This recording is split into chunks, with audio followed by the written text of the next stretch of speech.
I swear I thought there was going to be like 30 people here. I've never spoken in front of an audience before, just so you know. So I hope your expectations are low. And I don't have any visual aids either, because he encouraged me or told me I shouldn't have them. He wanted it to be authentic, so hopefully you guys won't be bored. First of all, I would like to ask, who here got up at 5 in the morning? Me too. I am terrible at getting up early. I never sleep the night before, so I'm on probably 2 hours of sleep, so it's just so you guys know. So when Gregory actually reached out to me last year, he was like, you know, kind of just caught up a little bit and was like, you know, I've always been interested in your, you know, kind of history. I would love for you to do a Creative Mornings. You know, there's a couple themes that I have in mind. One of them is courage, and one of them was something else. I can't remember. Curiosity. Oh, curiosity, yeah. So he's like, I'm gonna figure out which one you fit into, so here I am. But over the course of like a few months, I sort of was like marinating on the word courage. And I was like, I never thought about the word courage. Like, I never thought about it in the sense of like, okay, today I need courage because I need to do this. And so I thought that was sort of interesting, and I thought, well, I definitely think it's intrinsic. Anytime I've sort of taken the leap of faith, it's just part of who I am, and probably a lot of that is DNA, but I do think a huge part of that is the way I was raised. I was raised kind of atheist, family of scientists, but you know, my dad was really encouraged as, you know, I was growing up from a young age to be a strong and independent person, that life is going to throw you around, and that, you know, companies aren't always going to care about your well-being. People aren't always going to be there for you, so just, you know, build up a really strong person and you'll be fine no matter what, because you always have yourself. And so I really gravitated to that at a young age, because it was like something for me to hold on to. And I remember I would seek out like literature that had like strong central characters, and just sort of like, you know, original kind of creative thinkers always inspired me, and I thought, I want to be like that, you know, like, so part of it, I think, pushed me in that direction to be, you know, courageous and a strong individual. So, yeah, and then, so I was thinking today, like, the best way to do this is to take you through like 3 of my life experiences where I had to really draw on courage. And I'll tell you what kind of rewards I got from that, and they were very kind of scary experiences, but I sort of dove in, and then I came out the other side, and there were like lots of rewards. It's also ironic that I'm doing this right now, because my life is back into like sort of an area of uncertainty, and it always will be, you know, it comes and goes, so it's very ironic. I think at the end of the day, though, courage is, you know, taking risks and sort of taking these leaps of faith. And so my first leap of faith was I decided, well, when I was in college, you know, I was kind of unfocused. I was like interested in every subject. I wanted to study Buddhism, I wanted to study French and music and everything. And so I was a science major, but with a very artistic side. And so I had sort of a hard time embracing the science major in me. And so I had taken French since I was like 13, and I just kept taking it because I loved it. And never thought, I'm gonna get a, you know, degree in this, whatever, I just loved it. But then you know, being kind of unfocused in college, I still really enjoyed it, but I was sort of like, what am I gonna do with my life? But what I did know for sure was I wanted to live abroad. That was always the one thing that I was confident about. And so I signed up for the international program. This was all on my own. No one like encouraged me or anything. And I didn't even care where I went. I was like, I'll go anywhere in the world. I just knew I wanted a really exotic experience so that I could look back and go, wow, I did that. That's cool. And so I actually signed up to go to Israel to live on a kibbutz. Totally random. Because my uncle did it. And so I thought that was so exotic, you know? And then I was like, I don't know if that's me. Like, oh, like I want to go to, why don't I study art in Florence? Like that would be amazing. Wow. And I was really into art at the time, and I was getting all this encouragement from my teachers. And then I finally settled on Paris because I loved French, and I thought, ooh, I could learn how to speak French. That would be so sexy and cool and whatever. And so, but any of them would have been fine because I like just wanted the experience of living abroad. And so I had this whole fantasy about living in Paris. I thought it was going to be like a storybook, you know, like totally just like perfect and beautiful. And you know, I tend to do that to a fault. I fantasize about life, and then I'm sort of disappointed because reality is a little more harsh. I've noticed that theme throughout my life. So I got my backpack, you know, I left for the full year. I didn't even come back for the holiday. And I thought it was going to be a lot more storybook, as I said. And once I landed, you know, I landed in Brussels. I took a train to Paris. I had my backpack on, and I look over and I see Paris in the distance, and it's so smoggy, and it's like cold, and just like, I was just like, oh God, what have I done? And so it was a hard year. I mean, it was, I would say, probably one of the hardest years of my life, but it's the year that I look back on more than anything. And I look back on it in fondness. I don't look back on it and go, oh man, that was painful. Because you kind of forget the pain, because you know, it's like in the past. What you remember is like the wonderful things. And it was crazy. I mean, I tried to, you know, long story short, I ended up being an au pair because I couldn't afford an apartment. I was a poor student.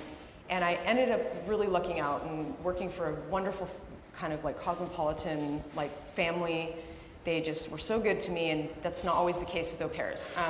To this day, after you know such a tough year and trying to figure out who I was, it was a big like, you know, very sort of identity, you know, figuring out situation for me. To this day, I'm super close to my French family. They treat me like one of their kids. It's just, it's incredible. So, but throughout my life, and this was a long time ago. I mean, I'm going to date myself. It was about 20 years ago.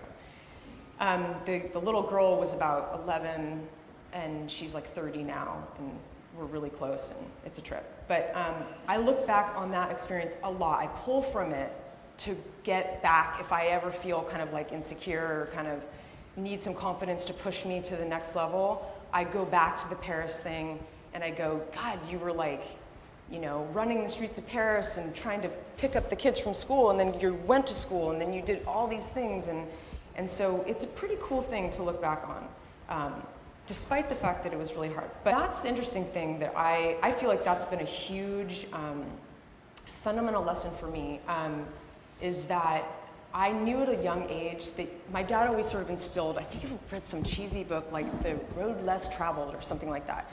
And I remember like I like highlighted some of the entries because it basically said like, you can't kind of get through life without suffering sort of thing. And it stuck with me because I was like, because it's like, you know, the yin and the yang, it's like sunshine, night, like it's like everything has to balance out. And so I really embraced that. I guess it's sort of like a Buddhist way of thinking, but so I was like, I kind of would throw myself into hard situations because I knew that it would be like build character, I'd be better for it. And so I think in a weird like subconscious way, I would just like throw myself into like struggle, which I think is very interesting. It's just like force yourself to learn, I guess. And so the reward from that, as I said, my French family, it's interesting because every one of these situations, I kind of have the same rewards in a way. Character building, adversity, you know, builds character. And I learned, that was the first time I learned that I could throw myself into anything and figure it out. And that's a real, like, powerful thing. You know, like, you have nothing to hold on to, you don't know what you're doing, but you figure it out day by day, and it's a cool feeling. So my second experience, so I sort of accidentally got a degree in French. It was never my plan, ever. My dad was pretty, oh, sorry. I think it's all right down there. But my dad was such an amateur. My dad was an engineer. My family, they're all scientists, so they were all pushing me to have a more substantial degree. So, of course, I rebelled and I ditched the science major, and I ended up getting a diploma in French because I had gone to Paris, I had so many units, I came back, I didn't want to be a scientist. I realized I didn't want to be hanging out with people in lab coats. Not to offend anyone, because I love science and scientists. I just knew that I had more of a artistic future. And so I kind of went with that feeling, and I got this degree in French. And I'll just preface the French thing, I got into French because of film, and so that's where kind of like it'll circle back into why I chose the career I did. I was always really inspired by like French cinema, and I think that that's what really led me to doing what I do. I graduated with this degree. I thought I was like a smart person. I didn't like think I wasn't. But I was, I got thrown into the real world. I graduated, I moved to San Francisco, and I realized, I was like, fuck, I have a French degree. What am I gonna do? And so I actually applied to do a graduate program to be a teacher, and I thought, I could do that? I would teach French and, I don't know, be a soccer coach or something. And so I got in, and then I didn't end up going because I thought, I don't want to go back to school. I just got out of school. And it was during the dot-com boom, the first one. So I don't know if some of you guys look maybe around my age, but that was like late 90s. I was in San Francisco. It was very hard to find an apartment. There was no availability. I was like very aware of what was going on. Like I had friends that were actually doing coding and like all this stuff. And I was really fascinated by it. And I was like, I want to ride this wave too, So I ended up, I worked at a European book company. My French was great. I was like speaking French all day. It was great, but it was like dead end. And so every paycheck I got, I would upgrade my Mac 2. I believe I had that. Yeah, Mac 2. I would get like maybe take another class. I took HTML, I took JavaScript, I took Photoshop and Flash and all those. And every time I'd get a paycheck, I would just like get new software and whatever. And I'd be home like doing my HTML and figuring it out. And I'm actually impressed with this part of my life more than anything because I don't know how I did it. I just taught myself these things, and then I got a job. I actually got a job at this cool little creative agency as a coder. So weird. But I was a good interviewer. I clicked with my boss at the time. I wasn't good enough though. I wasn't really ready to be an official getting paid to be coding. And so I was like kind of freaking out because I would day one of work and I had to build websites, and I totally faked it till I made it. That is a real thing, you can do that. And I remember I was always at the cubicle of the senior developer, like having him fix my tables and whatever. So learned a lot. But while I was there, I was really envious of like the creative directors. That was like more that's where I wanted to go. And so I was kind of like trying to feel around like, well, what could I do? And I knew of Tech TV, which some of you might have known about back then. It was a cool TV network in San Francisco. I found a job that was on like the web side. And so I applied for it and I got in. I don't think it's as easy to do that these days, but I got my foot in the door, and then I quickly moved over to the TV side. I knocked on the EP, the executive producer's door, the main guy who was running all the programming. And I just kind of was like, I was just really honest, and I kind of told him my story, and I became a PA on their flagship show, Screensavers. Some of you might know it, maybe not. Yeah, awesome. And it was awesome. It was insane. It was so much fun. It was like the total like heyday of my career. Some of my best friends I'm still very close to this day that I worked with. It was one of those like non-corporate but non-startup sort of things. It was just, we had money, we could do whatever we want. And then I moved to LA with them. They became G4, which you guys might know of G4 television. And so I moved to LA. That was like a big leap of faith. I'm gonna go down here with this company and I'm just gonna like live in a new city. That was actually kind of easy, but the harder part of it was toward the end of the G4, that was about 7 years for Tech TV /G4. And then toward the end of that, I got a job offer at this place called Revision 3, which was one of the first internet TV companies in San Francisco. I thought, I don't want to go back to San Francisco, I want to stay here. But it was a position where I could develop and produce my own shows for smaller budgets, but do it myself, like not be a cog in a bigger wheel, like do my own thing. And I thought that was cool. I thought, you know what, I think that would be a good skill to learn.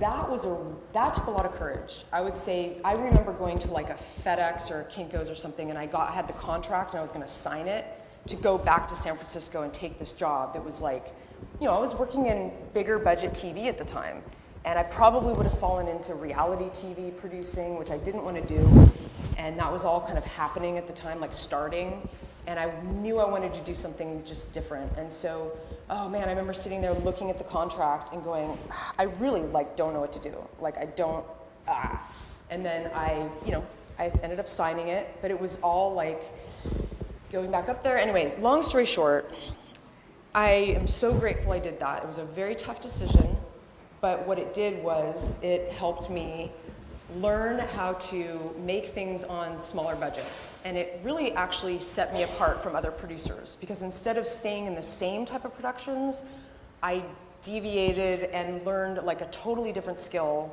And it actually made me more marketable, because I was able to be a little more scrappy and just so there's that. And so again, with these first two experiences,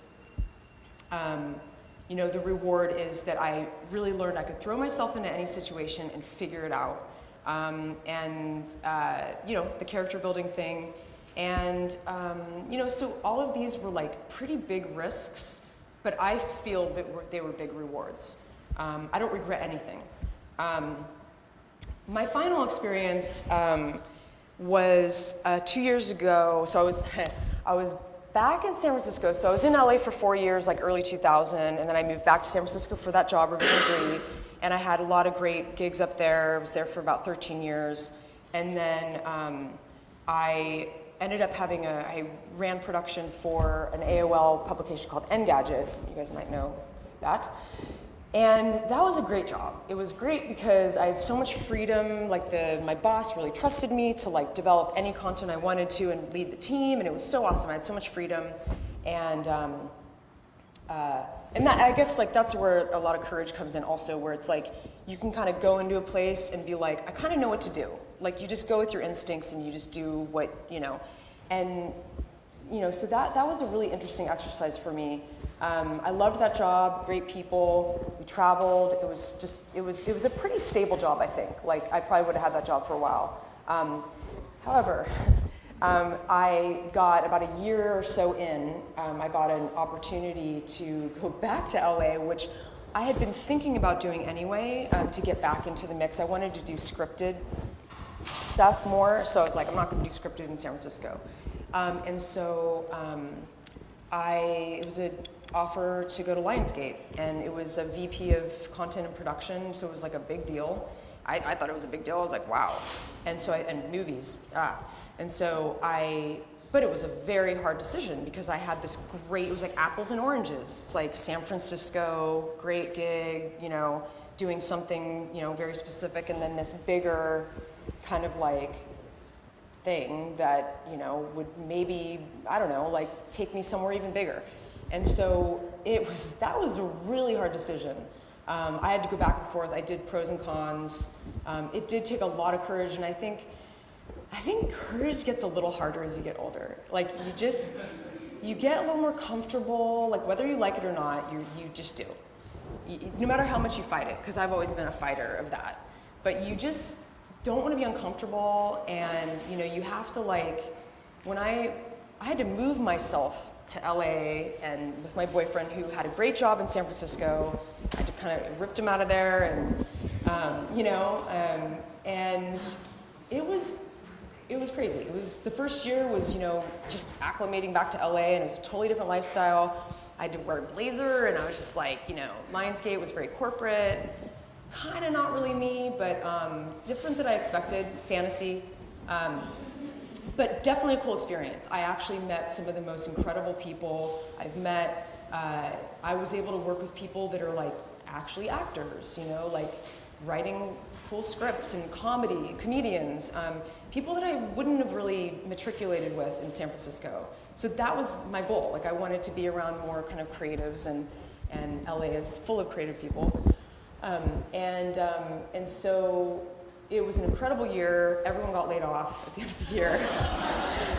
It was poorly managed. But I honestly, it's funny, and then I'll take a little kind of tangent. I've been laid off a couple times, same with all my colleagues. You know, we're in a crazy industry. I'm a producer, by the way, if you guys don't know that. But I always was excited to get laid off. It was like, even if I liked the job, it was cool because it was like a window of opportunity. And I loved the, sort of like the new adventure, you know? I always loved the adventure. And so I would never cry or get upset. Like, I'd be like, yes, like, what's next, you know? And so I really do remember times, and I'd get in my car with my box, you know, stuff, and I would roll down the windows and be like, woo, you know, like, you know, freedom or something. I'm serious. And so, you know, and then of course there's moments of fear after that, like maybe 2 weeks goes by and like all that wears off, and then you're just like, fuck, what am I gonna do? But I quickly, after Lionsgate, I did some like commercial shoots, and then I worked for Airbnb and Facebook last year, which was great. I did a show for Facebook, so it was like great, you know, clients, I guess, like companies to work for. But you know, in between, it's just kind of like, well, am I just gonna float along on this, or like, am I gonna get a full-time job? Like, what am I gonna do? So there's all these little bits of, you know, you have good days and bad days. You have days where you're like, you get amazing leads and you're like, this is awesome.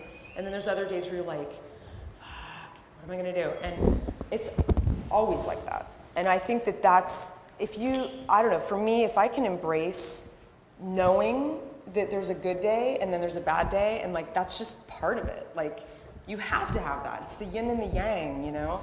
And so yeah, again, I mean, I think from that experience, so this is getting us to now. But the rewards from all of these experiences, you know, again, like I tapped back into that, learn to be independent, because, you know, getting laid off, it shouldn't crush you, you know, like you can fall back to yourself and figure out what the next thing is.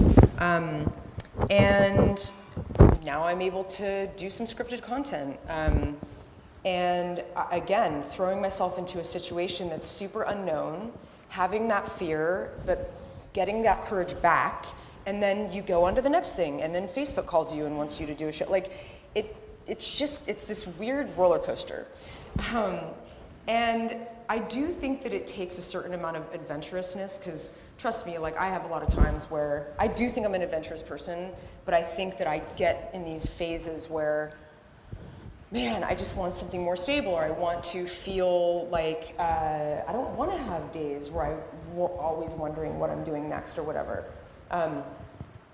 One of the other things that I tend to do is I follow my nose on opportunities. So like I've had a lot of full-time jobs. I worked at a place with this guy in the front row for like 5 years. I worked at, you know, G4 and Tech TV for 7 years. I've had a lot of great full-time jobs, and in between I've had a lot of great contract jobs. I like the variety because my dad always says, he goes, you've never been one to like take a job and put a feed bag on and just like, that's all you do. It's just like, you know. And so, and that's a good and a bad thing. You know, it's, I have to draw on my courage a lot more, I think, without having that feed bag. But yeah, so I would say, you know, the career achievements that I am most like proud of, I love that I can just be thrown into stuff. I mean, a lot of jobs I've gotten have been to start a department from scratch, or to build a team from scratch, build content from scratch. When there's no studio, there's nothing. There's just a piece of, or a notepad on my table. You know, taking a budget and figuring out what is the best bang for our buck, and to make the client happy, but to make the company happy so I don't spend a ton of money, kind of thing. And just being sort of scrappy, like just sort of like taking this new thing that maybe I don't know expert at, but like what is the most strategic way for me to do this? And I love that sort of like process of like figuring it out, I guess. And so I think that all of my experiences with courage and with, going to Paris, all of this stuff has this wonderful thing of like being an individual, being knocked around, but like always coming back to this core of like, I can do this, like no matter what I get thrown into, I can improvise and I can solve problems, and I can throw myself into the unknown and figure it out. And I think keeping that sort of like attitude of like, life is tragic and life is comedic. I mean, you have to find the comedy and everything, but it has to have both. They have to work together. And I sort of find a lot of joy in thinking that way. Like, yeah, I'm gonna ride a really good wave for like a year, and then it's gonna be like down again, and then I gotta figure it out again. And yeah, so lately I've been kind of trying to like, this girl reached out to me, young girl who got laid off from Pop Sugar on LinkedIn. I didn't know her, but she like emailed me and she was like, you have an interesting job history. Like she's a producer, so she's like, I would love to buy you a coffee, and a lot of times you'll get a lot of like spam on LinkedIn, and you get people like, can you hook me up with your Facebook contact? And like I get a lot of that kind of stuff. But this I felt was really genuine and very, I don't know, like I felt like I had like empathy for like, because I've been there, and like I don't know, like I like to give back. I was happy I met with her, and she was so grateful, and I kind of told her, I kind of gave her a little bit of the spiel of like, just don't lose the faith that you are a strong and independent person and whatever, and she was so grateful, and that was cool. And so hopefully I can do more of that. Yeah, am I 20 minutes, or I have no idea how long I've been up here. Yeah, keep going. All right. Is there anyone out here who's an independent contractor, freelancer? Cool. Do you have a similar experience? Very up and down, but do you like it ultimately? Yeah. So anyway, I think that what's next for me? I think that's really the next thing. I am actually working on a lot of cool things. Not as many of them are paid, which is unfortunate. But I love like having my hands on a lot of things. Like I just enjoy production. I love movies. I love working with people and helping people figure stuff out, and so I'm like trying to decide if I'm going to stay independent. I mean, right now I'm doing some business development for a company that does a lot of music productions. And my boyfriend's in music. He works with a lot of like big DJs, and so I'm trying to figure out. There's a lot of programming that I had pitched to this company that we could do. Getting that business is another story. So we'll see how that pans out. That would be, I would be paid for that. And then I have some friends who, one has an indie movie in post production, hasn't been finished, or like the sound hasn't been sweetened or anything, and she's kind of at a crossroads with it. Like I'm gonna kind of watch it and kind of help like figure out what the next step is. Like, do we try to get some meetings with Netflix and places to try to get someone to sort of air it on their network. I have another friend who's kind of at the brink of kind of like, do I get an LLC for this movie? Like I've got this great script, like where do I go from here? Like how do you start it from scratch? Like how do you figure out how many crew members you need and what your budget can be and all that kind of stuff. And so, so I'm kind of dabbling in things, and I'm going to see what kind of pops, because usually during these times of uncertainty and these times of contracting, I tend to do this, and then something will come out, like something will become a job out of it. And so that's kind of cool. But, again, there's days of uncertainty. And let's see, what else here? And so I also think it's interesting. I've been thinking a lot, when you get older, you think a lot about when you were a young person and the things that you gravitate to. And I mentioned this off the top a little bit, but I kind of found it fascinating. I was like, when I first started thinking about what I wanted to talk about, this was like a month ago, I was like looking at my bookshelf, because I keep all the books that really meant something to me and that really shaped me as a person. I used to be a very voracious reader.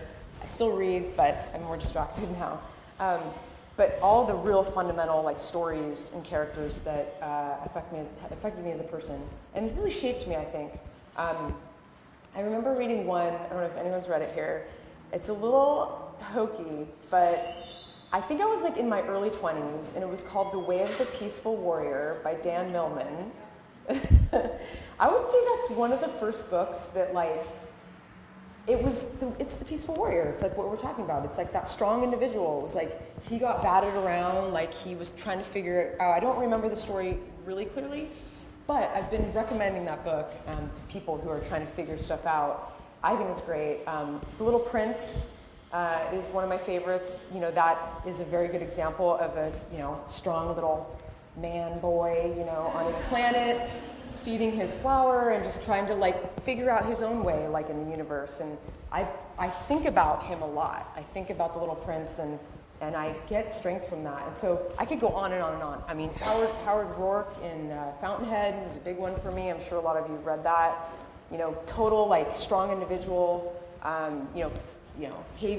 Whatever, like going his own path. Very cool. Yeah, there's all kinds of them. I mean, all of the Alchemist, every one of those books on my shelf that I have them in a section. There's like, whatever, it's like that one shelf is all of my favorite books, and they're all lined up. So I have this one shelf of the ones that really affected me. And I looked at each one of them, and I'm like, each one of these has a super strong central figure that I like admire. And I'm like, did I know that going in, or I was just drawn to it? Like, I never really thought about it that way. So, reading is very important. You guys should all be reading, no matter what. And yeah.